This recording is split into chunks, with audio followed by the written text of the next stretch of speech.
I mean, because it's not a transparent. Other languages are more transparent. The sounds and the names go together. What you see is what you get, essentially. And English doesn't always work like that. So as a dyslexic, that word pint, I may spell P-A-T. Yes. P-A-N-T. Because you're sounding. Because that's your sounding. You're sounding, and that's why the sound system in isolation doesn't always work. Because, you know, I will work with children and they will sound out said. And if you sound that out, it's et. And that d at the end can be a t, it can be all sorts of things. But if you write it, it's S-A-I-D. How on earth can you sound that? Right. Okay. This is why it gets complicated, and that's why the deficit, what they found in all the research with dyslexic is the phonology, which is the sound. You can't always process those slippy little sounds and not always hanging together. That's what makes it so difficult draining, because you can't process all of that and hang on to it and manipulate it. And there's something with pronunciation. Pronunciation, all of that is on that left side of your brain. You know. So okay, so I mean it's just the next question I was going to ask you, and you've already explained. Because I was going to ask you that someone that's got a dyslexia, how would that person be able to hear a word? And how difficult would they find it to spell it out? Very difficult, because the sounds don't always match, and you don't always process those sounds. And not only that, you have to hold it, manipulate it, and put it back together again. And that's an overload on your working memory. Now you need your working memory to hold, so store, hold, manipulate, and then put it out again.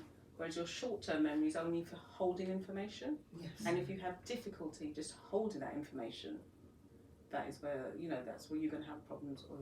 I mean, you can work with that, and that's why the overlearning comes in.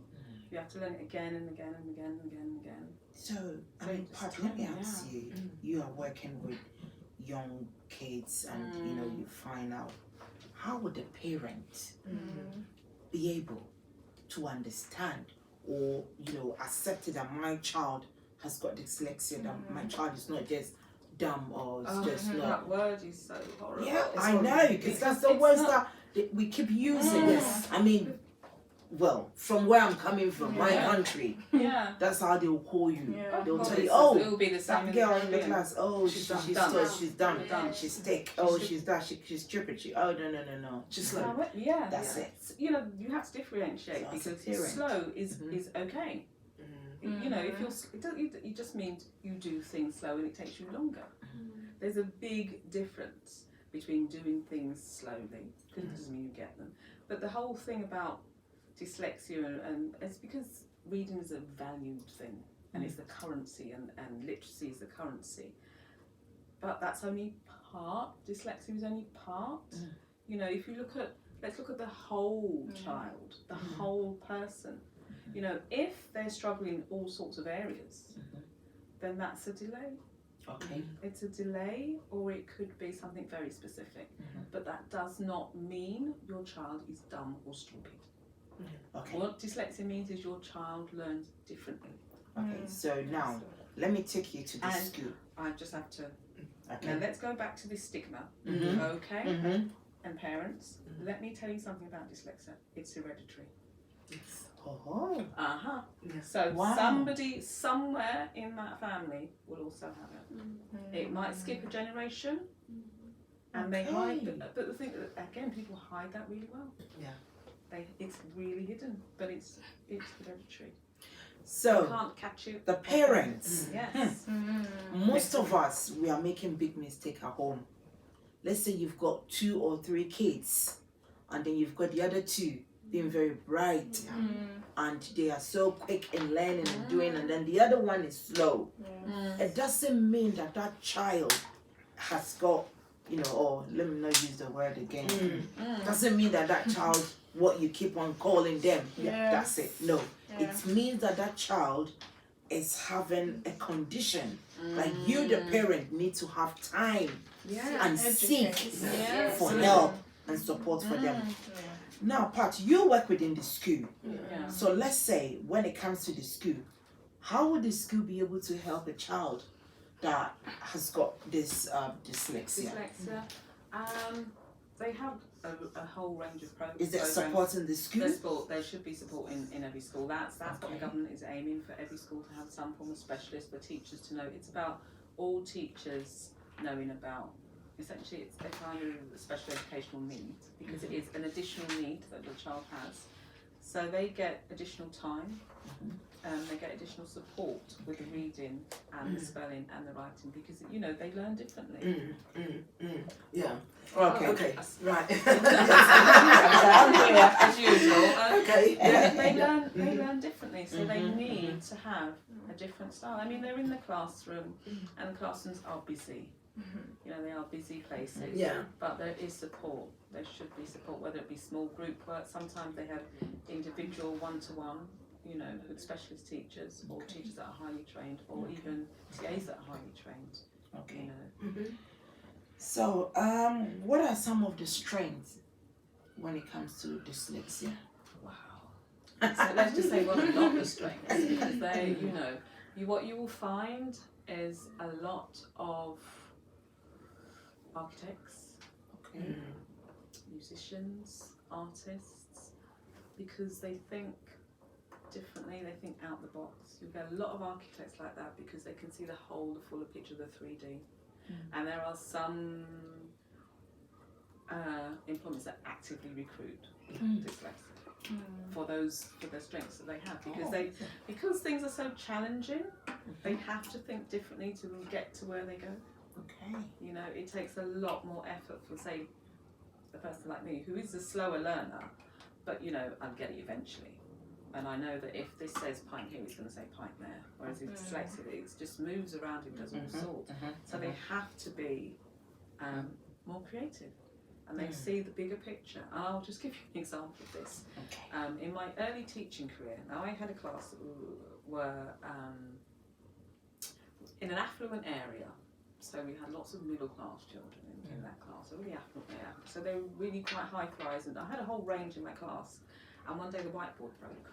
And without your whiteboard, you're like, and I'm like, oh my gosh, what can I do? And the children were like, Miss, maybe you should do this, and maybe you should do that. And I had one little boy who was always in struggle in my class. He would be on that dyslexic continuum, and he just said, no, Miss Taylor, you just flip it. And he fixed the board, and he just did it. And I'm like, wow. Yeah. Nobody else could see that. And then, oh, Miss, if you do this, you do this. I'm like, oh my God, what would do is broken.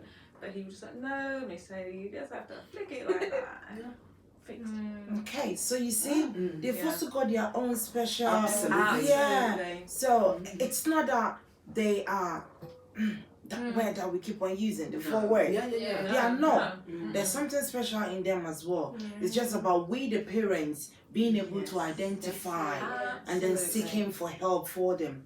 Now let me come to you, sitting down so comfortable. All the talking. Now I'm to you. You being the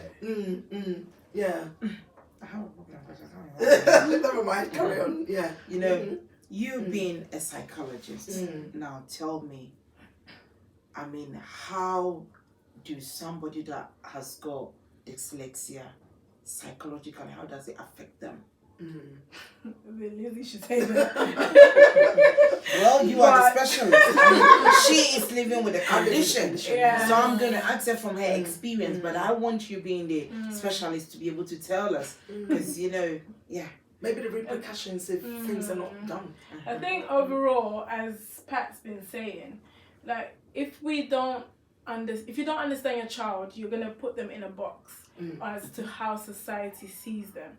So society says, you need to be good in maths, you need to be good in English. Those are the things that's gonna take you further in life. So therefore, we fit our mindset to say this is what we're supposed to do. So when we don't fit into that category, as a child, you're going to feel isolated, you're going to have phobias, you're going to be fearful, and then you become rebellious because you don't want to adjust to what everyone else is saying. So you're going to act as, I think even Lizzie told me the other day, like you just bunk classes, I did. switch off in the class, pretend you're okay, not seek help because everybody around you seems like they're doing okay, but they're not. And all of us struggle in some way, but because dyslexic people are, their mind is different. They interpret and they process things differently. So they're sidelined, they're marginalized. So therefore, even thinking about the whole holistic approach of it, growing up as an adult and everything, everything that they're going to have to face, as you said, insurance, like dialing numbers, tying your laces, all these things, it comes further on, like, I'm different. And society will carry on to say you're different because you can't do what other children can do, or you can't do what other adults can do, because we say that this is the norm, and if you don't look like this, you're different. So psychologically, you're going to isolate yourself, you're going to be rebellious, you're going to be antisocial, you're going to push yourself aside, you're going to label yourself as well as them labeling other people labeling, and you're going to accept what people tell you. So if people say you're dumb, you're going to believe it, even though you know, and you can't tap into your creativity because someone's told you this. So you live out what other people are saying, even though you know yourself there's something in you, and each and every one of us are unique. So some people don't like English, doesn't mean that they're dumb. But then a dyslexic person is told you're dumb because you just don't know how to read. In, like, I know in Ghana, like, some of them probably, like, I know there's a lot of them that are literate, but maybe they're just dyslexic. But there they say you put names to everything. Everything you have a name. Or the witch. Or is the witch. So no, we don't believe in that. You're just dumb. No. So as a society, nobody was born dumb. Nobody. When God breathed, let me just go back into my God. When God breathed into us, He knew exactly what each and every one and each qualities that we have. But it's a society that has these norms and regulations that, if you're illiterate, you're just dumb, nobody wants you, you can't read, don't come out in public because we can't use you. But who told you that they can't be used? Absolutely. So we have to, as all of us that are enlightened to it, we have to continue to talk about it and say she's not dumb or he's not dumb. We can use their creativity in other ways and pull that, let them tap into that creativity, because what we possess, which we are seen as normal, we may not be, as Pat said, the child said, flip it over. And it's fixed. And it was fixed. And she stood there for ages. That's the thing. So is she the normal one? Is she dumb? What is that? So Exactly. psychologically, in that sense, parents, know your children and educate yourself. I think it just comes with education, especially Africans and Caribbeans. Educate yourself. Answer your question there now. Let me culture. Miss Heather, the moment you said Africans and Caribbean, yes, and then I've got this question next. Within our community, Black community, ethnic minority community, how do somebody deal with the stigma that we keep on attaching to, people that's got conditions like dyslexia, like Lizzie? How? The stigma is a huge problem. This is I think overall, to be honest, like mental health, learning difficulties, all these things, the condition itself is not the problem. It's the stigma that's attached to it. And within the stigma, it causes shame, it causes guilt. So you're walking around with a question mark. Who am I? Because society has labeled me this way, so you never get to know who I am. And the main thing with society in which it attacks and which people don't tap into the fullness potential of who they are is because we've been labeled, and therefore we just walk around like, I just don't know who I am. You tell me something and I am. When a child is a baby, or when they come out, they don't know anything as fear, they don't know anything as shame, nothing. It's us that say, don't cross the road like that because your car's gonna hit you. So they train their mind to say, if I cross the road this way, a car's gonna hit me. But if we don't tell them anything, they will run across the road and they're okay. So that stigma that we keep throwing on people that don't talk about it because that's not allowed. We need to come out of that and just educate. It just comes with education. Educate yourself first of all, but identity is very important.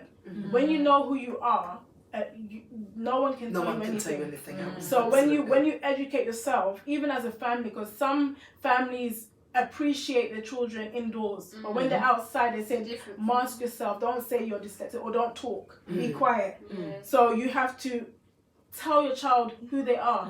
Who are they?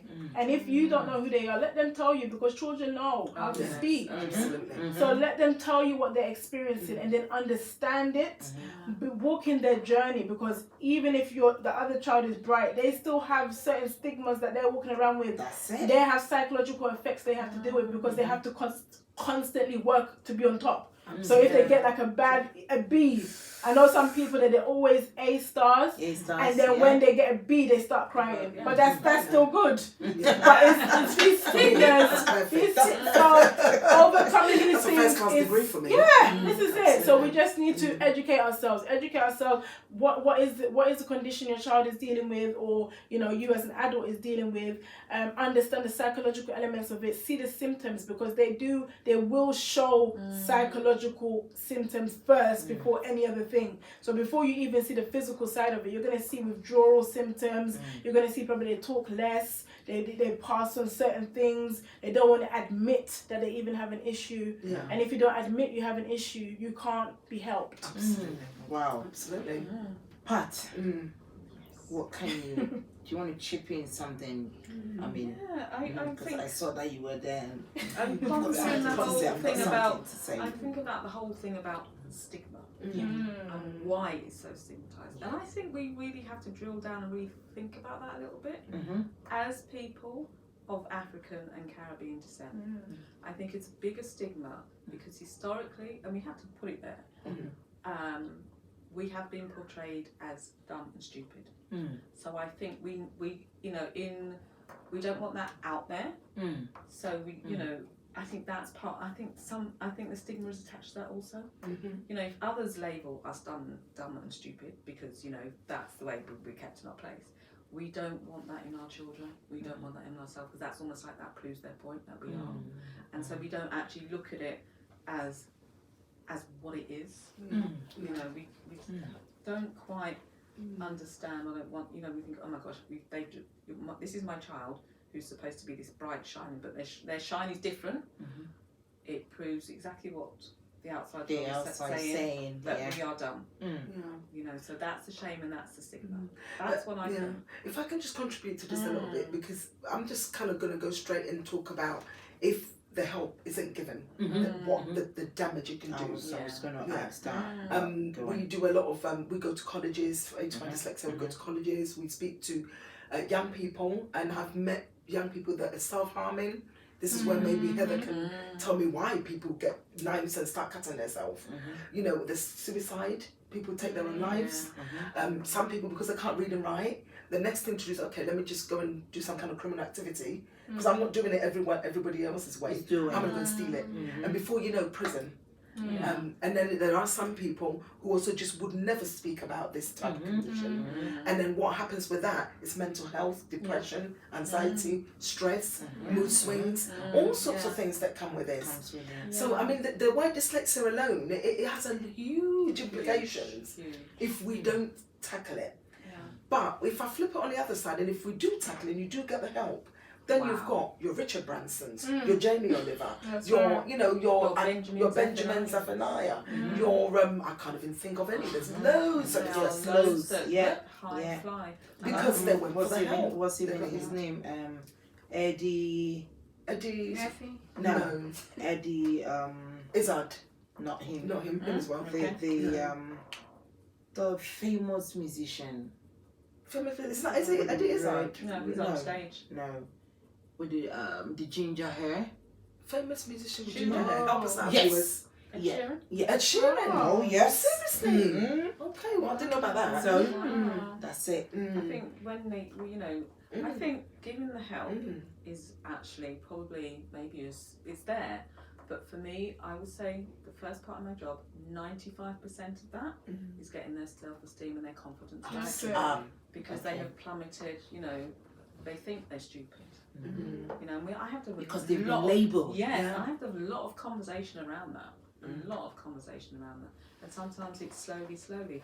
And my support is is a shared experience, because I'm also learning from them. I'm learning all the time, and they direct me which direction to, you know, and I hand it over to them. I may be the specialist in my field, but they are specialists also. So they're living it. So you know, it's a two-way exchange. You know, I like, you know. So I mean, you know, a lot of things need to be done, to be honest. And I normally, a lot of parents was it's too expensive, and I'm like, but you can afford a Vegas holiday. Listen, put that money aside and get the help.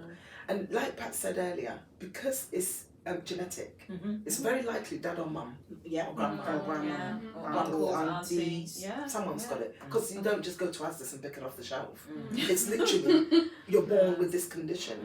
And it's really important that we get the help. Liz, and everyone's unique. Absolutely. let me turn to you. At least you are living with it. What made you to take the first step of seeking for help? Okay. What prompted you to do that? What prompted me to do this? Well, obviously I was educated, born in the UK, went to Ghana when I was young. So I went to primary school in Ghana. But let me tell you, you went to primary school in Ghana.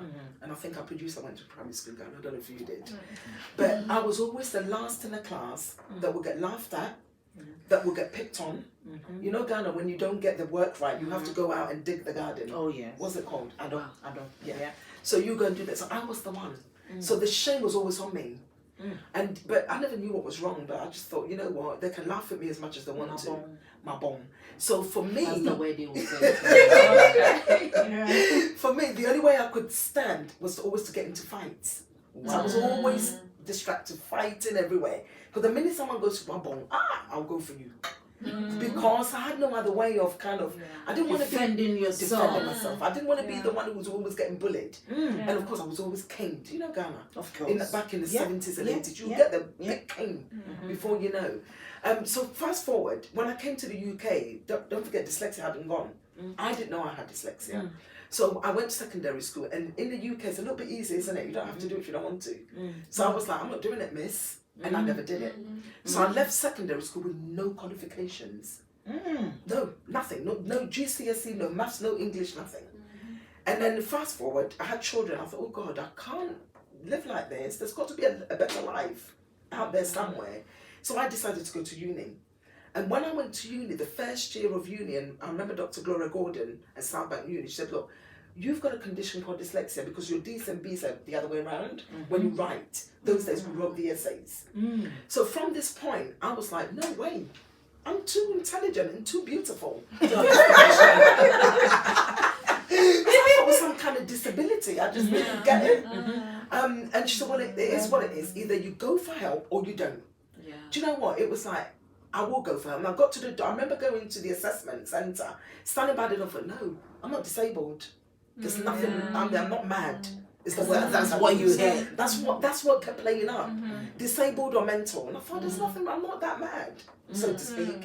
Because I never understood what dyslexia is. So I eventually went for the assessment and I thought, oh, okay. Then there was a laptop.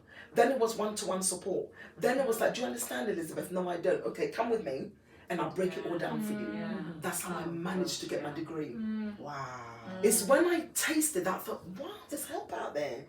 Why is there help and nobody's tapping into it? And you've never heard about it before. And I never knew. I knew what it was, but I didn't want to be associated with it because it's a label, and I didn't want that label. And you didn't want that label. But now I wear that label with pride because it's dyslexia has made me who I am today. Wow. And I will never change my brain for anything else. You know, like even like with my partner, he would say something to me and I say, I don't get it. And he goes, all right, I'll explain it in my way so you will get it. But it's a difficult thing because even when I met him, it was difficult to tell him I have a condition. Because, you know, it's invisible. It's invisible. You can't see it, you know. So going back to your question, what made me I remember the day I was posting on Facebook about having this condition and doing something about it.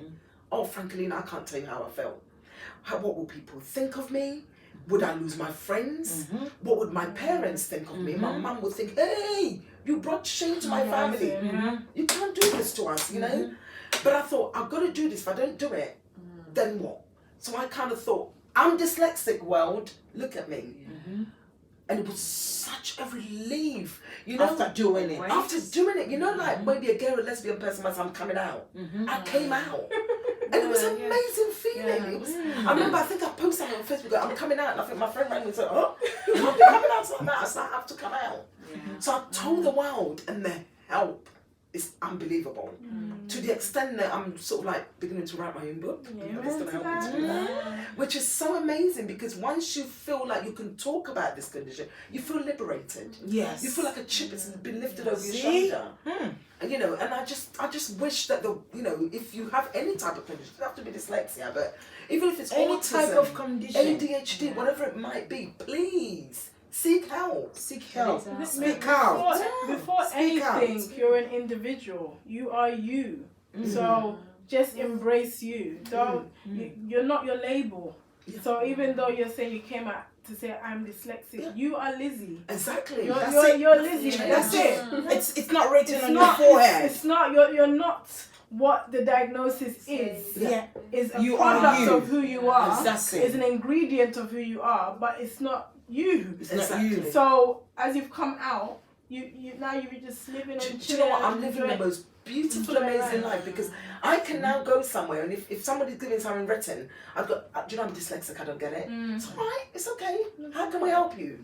One says before I went, thank you, now go home and think, what the hell is that? And you're putting more torch on your mind. Yes. I mean, let me come here. I think some of you watching us, you might be having this condition as well. And probably you are feeling shy because you kind of like, oh, people are going to stigmatize me and I'm going to be labeled. So you're shying away. Look, you are not living your life. You are living your life to please people. But remember, you are on this earth for a purpose. And that is to be you. Love you and do what you are meant to do for you.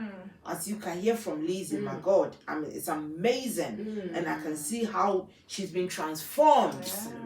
Absolutely. Because most of you that know her, now you can see who she is. So it helps. The help is there. We've got them here. It's there. Please go out there. Parents, especially parents, go out there and start seeking for help for your children now.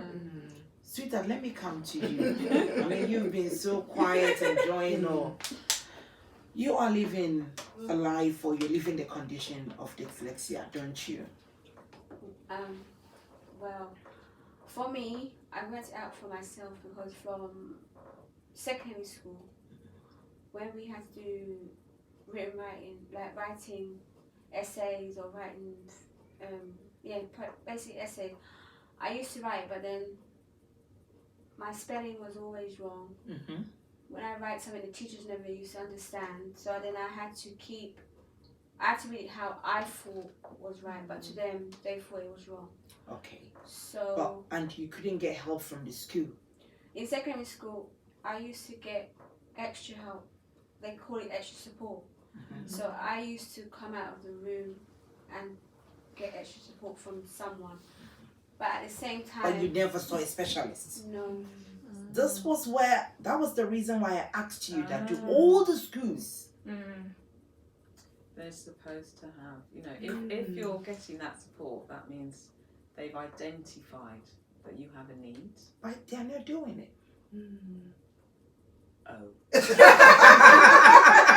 don't have an answer. So they've identified you have a need, so therefore they should be following that up. Absolutely. So basically from my third year upwards, I was just like, I used to call myself like the dumb one, and I used to get called dumb. You labelled yourself. Yeah, at the time, because I was thinking, okay, everyone else here is doing their work fluently, and I'm here needing help and asking for spelling, asking how to spell a word, and everyone else is not doing it. So I did label myself as dumb, and I used to get called dumb. Look, you're getting extra help. Look at you. So I left when I reached my exam time. I used to bunk all lessons. When my mum used to say, how can you not at school? Oh, we got a day off, but this time you're meant to be in school. But I just thought, okay, I can't face being a big exam, and I know that I'm not going to do it. So eventually I used to skip some, go. And then when my exam results came, it was bad. I never done very well. And your parents and my mum wasn't happy, but then... But she didn't know. And she didn't know, and I kept it because I thought, okay, I'm not going to share it with her. Yeah. I just used to keep it. And then from secondary school to college, I still had the same problem. I had to get that extra help again from people that used to come in and give it to me. And still, I used to feel so low, I used to have low self-esteem. I used to go in the corner and cry. People ask what's wrong. I said, oh, I'm okay, but deep inside I wasn't okay because I'm thinking, why am I not able to write something write something and think, okay, well, it's okay. Why do the teacher always have to say, read over it and correct it, and why would I have to keep going through that? So from school, college, I just had this problem that I need help, and my spelling, grammar, and even if I write something, to me it looks wrong, I have to keep reading it, thinking it's okay, but to me it's not. And obviously I work with children since I left college, and in work you have to do observation on the children. And sometimes I see them doing something, but I don't write it straight away. I write it after the activity is done. That's when I write it. But then I've been told you're meant to write it there and then.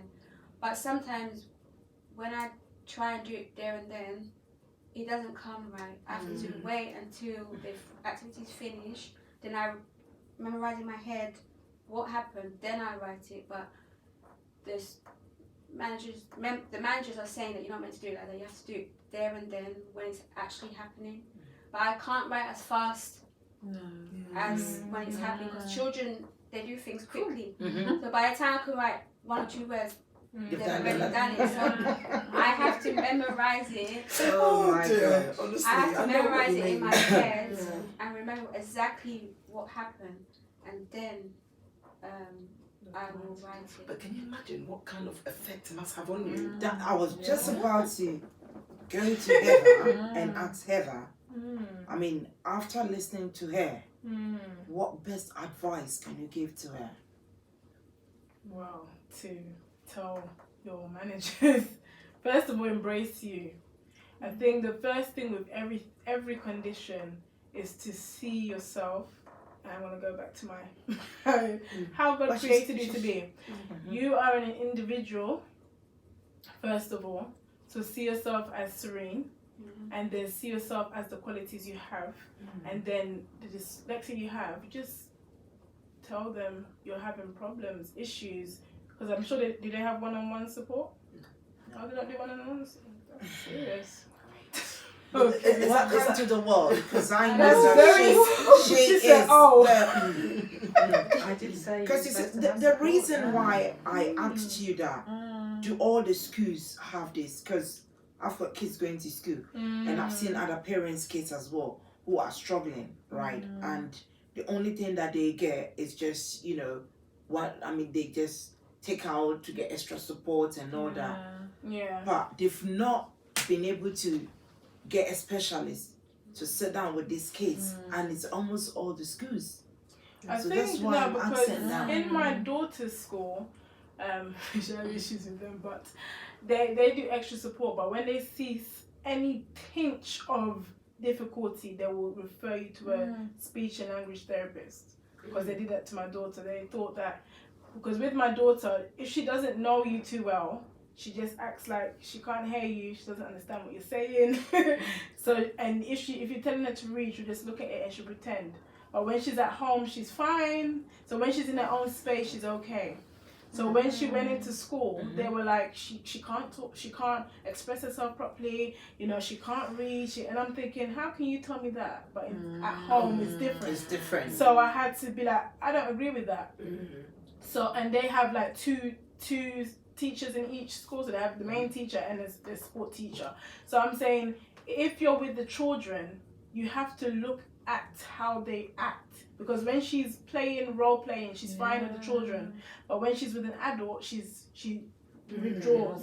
So and it's very important, because from school, that's when their identity is all over the place, because they've been told to be like this, or they're comparing themselves to other children. So they came to me to say, look, she needs speech and language therapist. I'm like, no, she doesn't.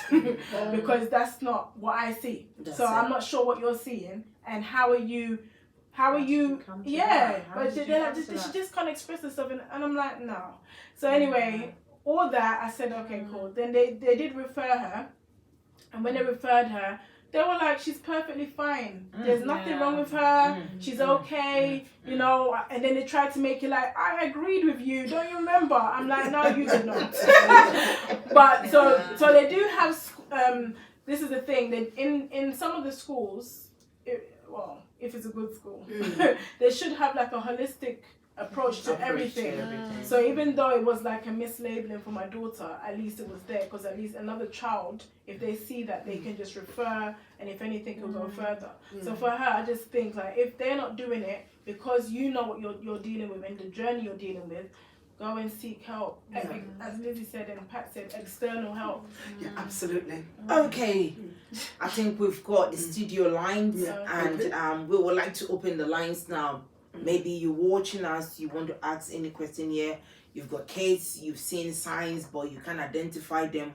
We've got these beautiful ladies in here. They are ready to answer all your questions. So you can call us on 07944346028. That's 07944346028. The phone lines is now open. Okay. Right. Ready for the phone calls. I mean, we're still going on, so let's just talk. Liz, you said something that sometimes we see people being very rebellious. And we just go there and we label them, oh, this person is a fighter, this person is that. But probably they are just trying to cover up something. Or defend themselves. That's it, with something that they don't want you to label them. So I think these are some of the signs as well that we, the parents as well, we need to watch out with our kids. Because when you see some of the behaviour is a communication. That's it. And it's for us as the adults to work out what is my child trying to communicate to me. Because behaviour is a form of communication. You know, I can only go back to when I was doing my MA. We had to do this module which was statistics. Oh, and I'm telling you, it was flying over my head, and I was just. You know, I could see everybody around me getting it. I'm thinking, oh my gosh, what's going on? You know, and I'm always in the studying field, and it was just whooshing over my head. You know, and I just didn't want to be there. I did not. I suddenly got quite kind of disruptive, silently with my colleague next door. I was kind of poking her away. You know, and I was just interested until the woman said design, and I sat up and I thought, right, I know what she's talking about. Design, this is my field. And then she went on some long statistical designs, and I thought, oh my gosh, I lost the will to live. You lost again. You know, and I just wanted to be out of there. I did not want, and I felt really stupid. And I did not want to be in that room and be exposed. That's something that I couldn't do. And I thought, and at that point, I got how my students felt. And every day, day in, day out, day in, day out. So when they're acting up in the classroom, and I've heard a lot say they'd rather be out that classroom than be in suffering. And I'll be honest with you, if I've got to be really honest, I was always expelled. Because the teachers, they're teaching. Those days they use the blackboard. They're writing everything on. And I'm outside. I'm looking at the outside window. I'm like, when it's break, when it's lunch, and when it's so your mind is not in there. Your mind is somewhere else. Or I have a pen and paper and start scribbling something out. And then they'll be like, where's your homework at the end of the week? Homework? Well, we're Saturday. So I wasn't even there. Information overload. There's so many things going on there. You can't hold that, process it, remember all those things you've got to do, and be expected to take notes. Oh, by the time you look up there, it's gone. It's gone. And so once it's gone out of your working memory, you can't retrieve it. Exactly. It was always like, where's your homework? I haven't got any. Well, you were here. Why are you not learning? You know, and I remember one of my teachers saying, you mount to nothing. To be honest, yes, I remember. And to be honest, if they say that in this country, teachers are not very teachers. Some of them. I can't really blame them. They didn't know what it was. You know, they didn't understand the condition. That's it. And I'm not sure if how much has changed, because when I trained as a teacher, and that was. Boy, that was last century. I think we must have had one session on special needs, and I don't remember the word dyslexia. It's not until I actually started teaching, Yeah. and I had children in my class that, you know, really bright and sharp and zappy in every area, but they weren't getting this. I'm thinking, what's going on here? You know, it was then I thought something must be going on. I need to investigate this. You know, and we did have a specialist come into the school.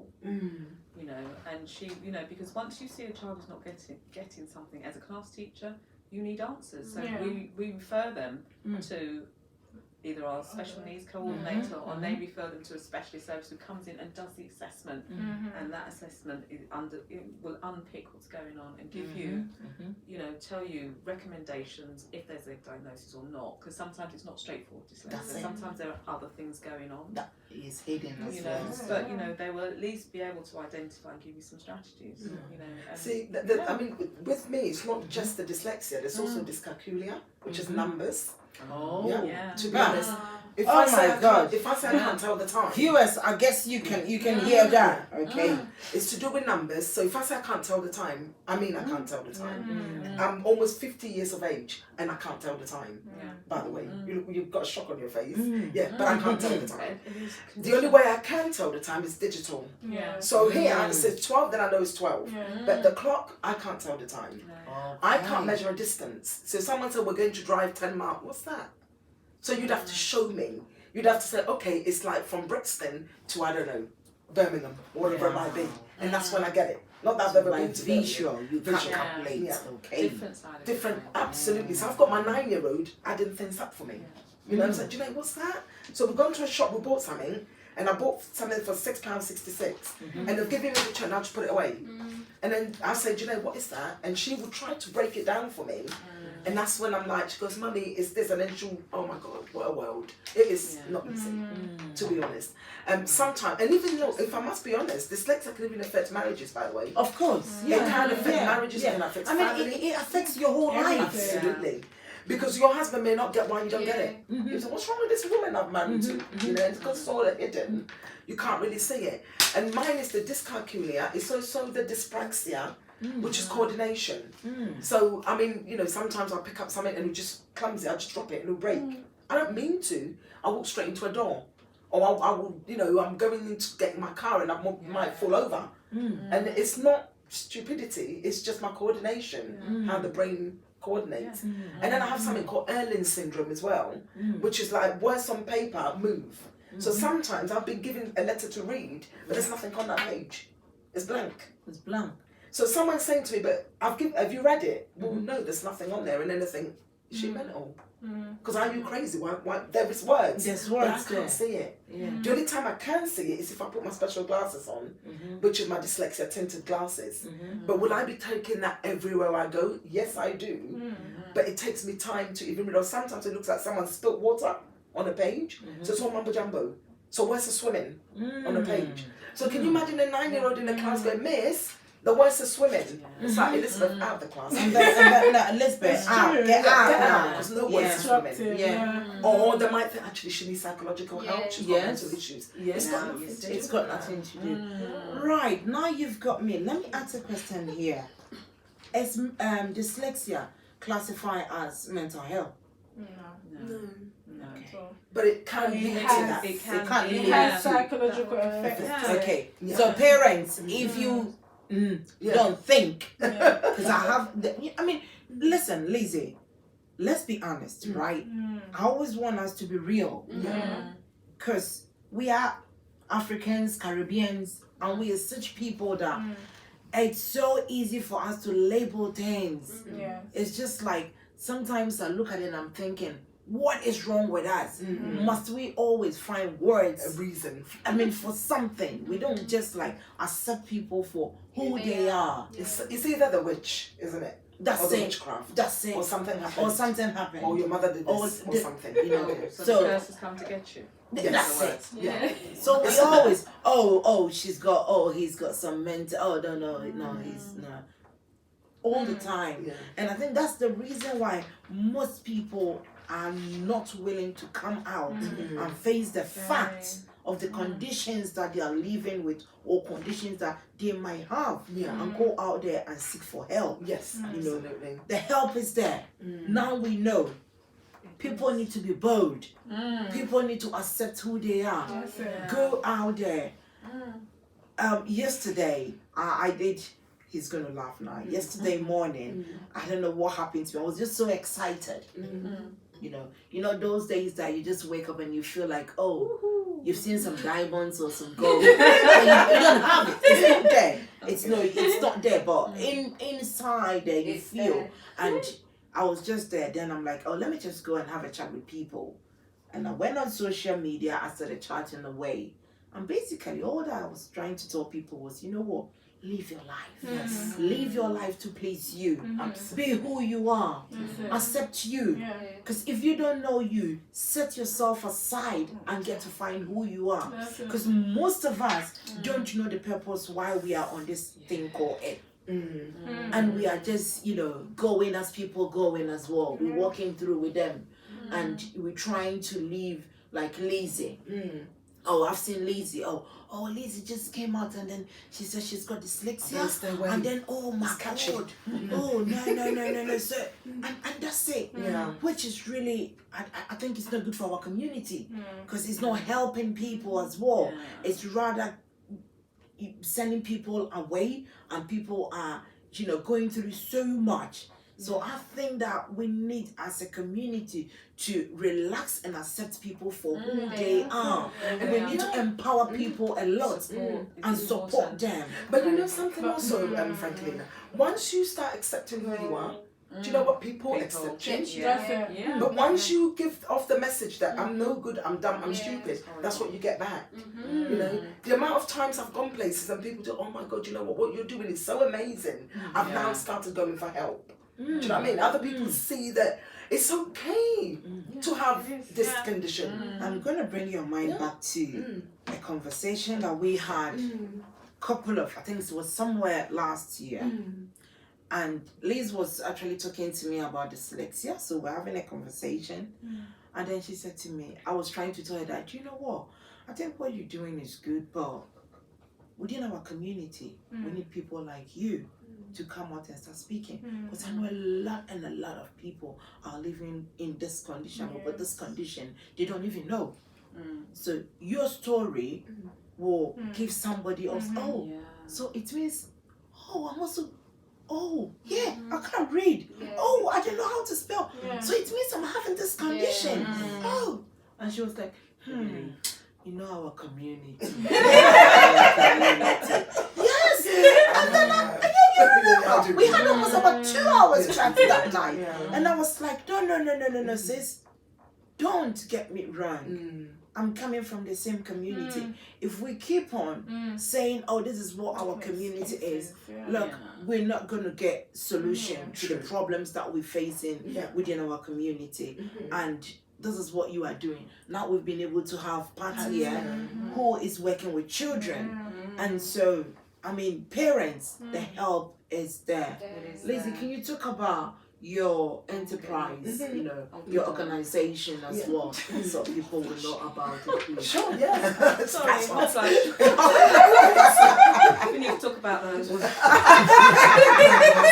Menopause.